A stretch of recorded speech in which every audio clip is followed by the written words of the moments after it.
Mesdames et messieurs, je vous salue.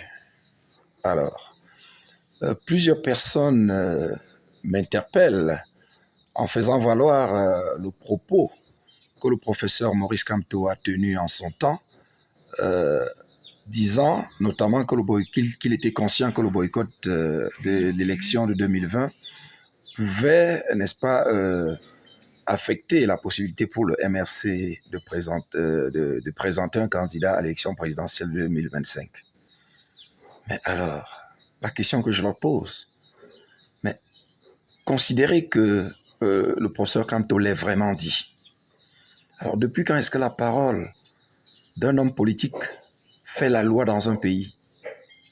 Est-ce que le propos du professeur Maurice Kamto a pour effet d'annuler complètement le code électoral pour ne lui substituer que son propos à lui?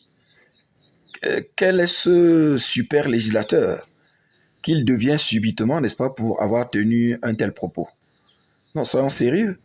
Alors, le débat politique, n'est-ce pas, peut connaître tous les travers, mais à la fin, on doit revenir à la loi, au droit.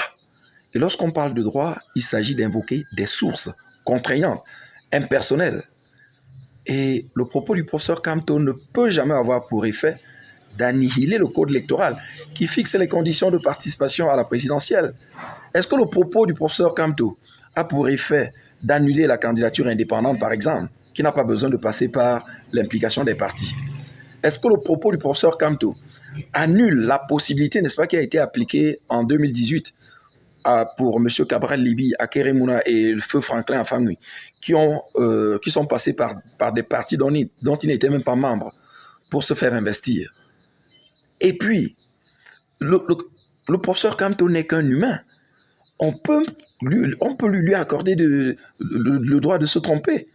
Alors, il peut s'être trompé parce qu'en son temps, mais personne n'a pas eu le temps d'analyser, n'est-ce pas, le lien qu'il pouvait y avoir entre l'alinéa 2 de l'article 121 et l'article 15 de la Constitution camerounaise pour relever sa contrariété par rapport au texte constitutionnel qui aujourd'hui a pour conséquence de rendre cet alinéa 2 de l'article 121 non écrit.